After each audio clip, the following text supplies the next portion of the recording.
Bengaluru rave party కేసులో నిందితులను ఇవాళ విచారణ చేస్తున్నారు బెంగళూరు సెంట్రల్ క్రైమ్ బ్రాంచ్ పోలీసులు.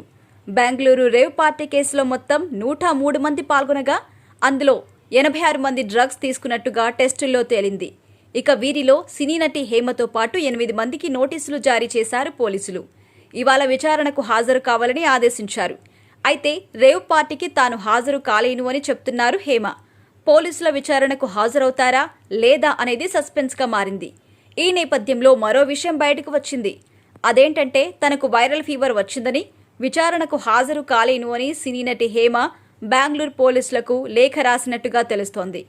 ఈ రేవ్ పార్టీ కేసులో అరెస్టైన 6 నిందితులతో పాటు సినీ నటి హేమ కూడా సోమవారం విచారణకు హాజరు కావాలని సీసీబీ పోలీసులు ఇప్పటికే నోటీసులు జారీ చేశారు. ఇదే క్రమంలో తాను జ్వరంతో బాధపడుతున్నట్లు తెలిపారు. విచారణకు హాజరు కావడానికి ఇంకాస్త సమయం కావాలని కోరారు. అయితే హేమ అభ్యర్థన సీసీబీ పోలీసులు పరిగణలోకి తీసుకోలేదు అని తెలుస్తోంది. విచారణకు గైర్హాజరైన హేమకు కొత్తగా నోటీసులు పంపేందుకు సిద్ధమవుతున్నట్టుగా తెలుస్తోంది. ఈ కేసులో ఇప్పటికే 6 ప్రధాన నిందితులను అరెస్టు చేశారు పోలీసులు. వారి బ్యాంకు ఖాతాలను ఫ్రీజ్ చేశారు. ప్రధాన నిందితుడు వాసు ఖాతాల్లో భారీగా నగదు గుర్తించారు. ఈ నగదు ఎక్కడి నుంచి వచ్చిందనే వివరాలు కూడా తెలుసుకునే పనిలో పడ్డారు పోలీసులు. నిందితుల్ని తమ కస్టడీకి ఇవ్వాలని హైకోర్టులో పోలీసులు పిటిషన్ వేస్తారని తెలుస్తోంది.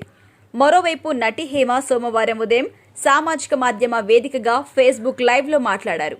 మనం తప్పు చేయనంత వరకు ఎదుటి వాళ్ళకి భయపడాల్సిన అవసరం లేదు. ఒకవేళ మనం తప్పు చేసినా దేవులం కాదు కదా. పొరపాటు జరిగినా సారీ చెప్పొచ్చు. అప్పుడు మనం ఫ్రెష్గా ఉంటాం. ఒక అబద్ధం చెబితే దాన్ని కప్పిపుచ్చుకోవడానికి 100 అబద్ధాలు ఆడాలి. 99% అబద్ధాలు ఆడకుండా ఉండడం మంచిది. అందుకే నేను ఎప్పుడు హ్యాపీగా ఉంటాను. ప్రస్తుతం నాకు ఎలాంటి షూటింగ్స్ లేవు. మరీ అత్యవసరమైతేనే వెళ్తున్నాను. మరో 3 నెలలు ఖాళీగా ఉంటాను అని హేమ తెలిపారు.